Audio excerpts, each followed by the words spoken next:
Perkenalkan, nama saya Gracia Nevidias dengan NIM 2022-24053. Perkenalkan, nama saya Adinda Syafliza, NIM saya 202224032. Perkenalkan, nama saya Safa Hatala dengan NIM 2022-24037. Perkenalkan, nama saya Siti Amisala Tukau dengan NIM 2022-24012. Halo, perkenalkan nama saya Junianti Anggreni Masawe dengan NIM 2022-24014. Apa itu produksi, distribusi, dan konsumsi? Produksi adalah kegiatan yang bertujuan untuk menambah nilai guna atau nilai jual suatu benda atau barang dan jasa, atau menciptakan benda baru supaya lebih bermanfaat untuk memenuhi kebutuhan manusia.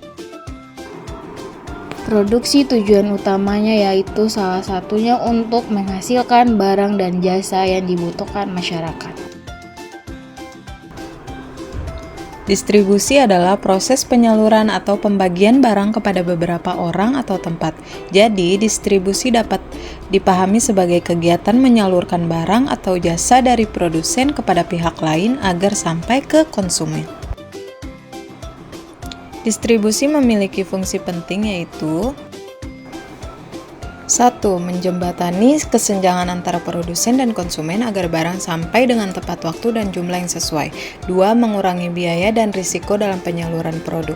3. Memudahkan konsumen memperoleh barang atau jasa yang dibutuhkan dengan pelayanan tambahan dan jaminan kualitas. Konsumsi adalah pemakaian barang hasil produksi secara luas. Konsumsi merupakan kegiatan mengurangi atau menghasilkan nilai guna suatu barang atau jasa secara langsung maupun bertahap untuk memenuhi kebutuhan hidup. Tujuan konsumsi pada dasarnya adalah untuk memenuhi kebutuhan hidup manusia melalui penggunaan barang dan jasa yang memiliki nilai guna. Konsumsi dilakukan bukan hanya untuk memenuhi kebutuhan.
Jadi, ini contoh konsumsi. Saya beli, habis itu saya mendapatkan hasilnya, barangnya, lalu saya makan.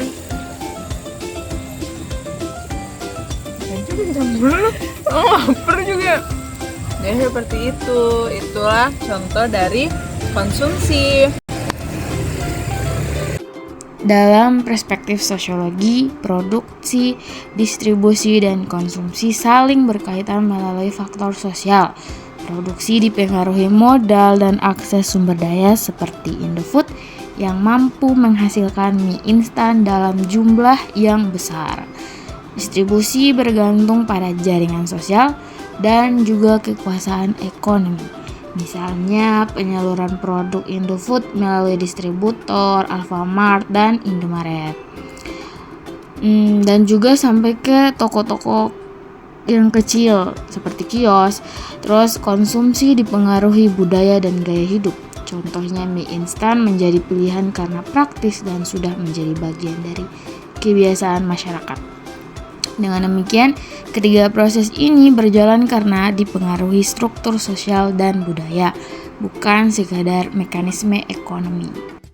Kesimpulannya, berdasarkan pembahasan mengenai produksi, distribusi, dan konsumsi dalam perspektif sosiologi, dapat disimpulkan bahwa ketiga proses tersebut merupakan bagian penting yang saling berkaitan dalam kehidupan ekonomi masyarakat.